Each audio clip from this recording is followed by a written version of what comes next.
you see the camp behind us used to be up on land, used to be off the beach a good ways, and now it's out in the middle of the water. And that's kind of the natural progression of barrier islands.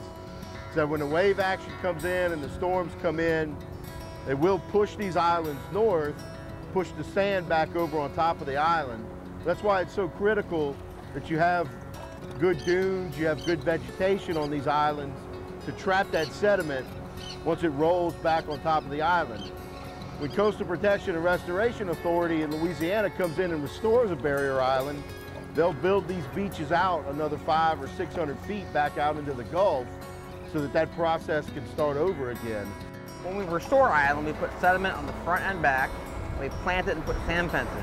All that helps capture the sand as they move and roll over time, helps protect that investment. In a little bit, we're going to go to Whiskey Island and see a recently constructed project. Just 2 weeks ago, we stopped pumping sediment there. So the reason why rebuilding these barrier islands is so critical is because, number one, they serve as your first line of defense against incoming hurricanes, tropical systems. They can knock down storm surge, they can knock down wave action before it gets to the more sensitive marsh that's to our north.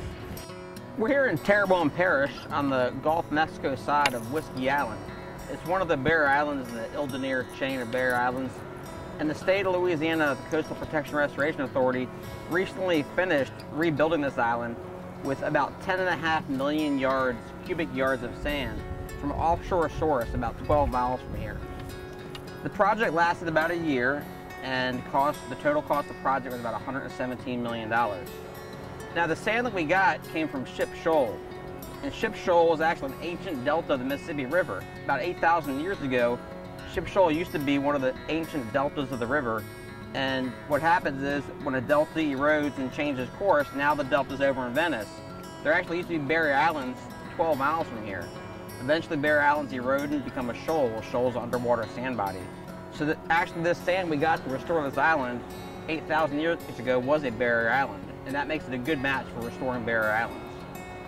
After we finish pumping sand, we install sand fence and put vegetation on the island, and that helps capture the sand that we placed and protect our investment. Obviously, the fishing on our barrier islands is great. In some places, pretty much year-round. But it's a place where fish can come out, they can get in the passes between the islands and spawn. You get a lot of fisheries production up on the beach.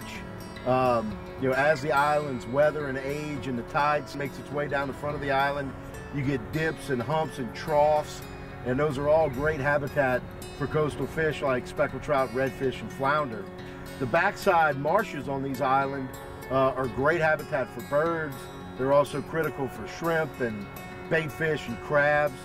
And so that's why it's so important to make the investment. When you're talking about a holistic approach to coastal restoration in Louisiana, barrier islands are where you start so that you can have that first line of defense in slowing down those storm surges and that wave action. We're now on the backside of Whiskey Island, and behind me is the marsh component we built. Now, I know right now it doesn't look like much of a marsh because it's mainly sand. Eventually, some tidal creeks will form and the plants will take root. It'll become a functioning marsh, which is a little different than the front side of the island is beach and dune. It's built up a little higher. But as we discussed, the back marsh is just as critical of a part of a barrier island. So as they roll over time, that marsh helps capture the sand and keep it here. Barrier island restoration is a critical part of Louisiana's efforts to restore and protect our coast, restore and protect our fisheries habitat, our wildlife habitat, and our coastal communities.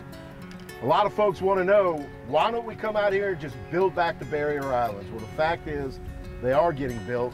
There are several other projects planned for the next decade in this basin and also in the Barataria Basin and even east of the river.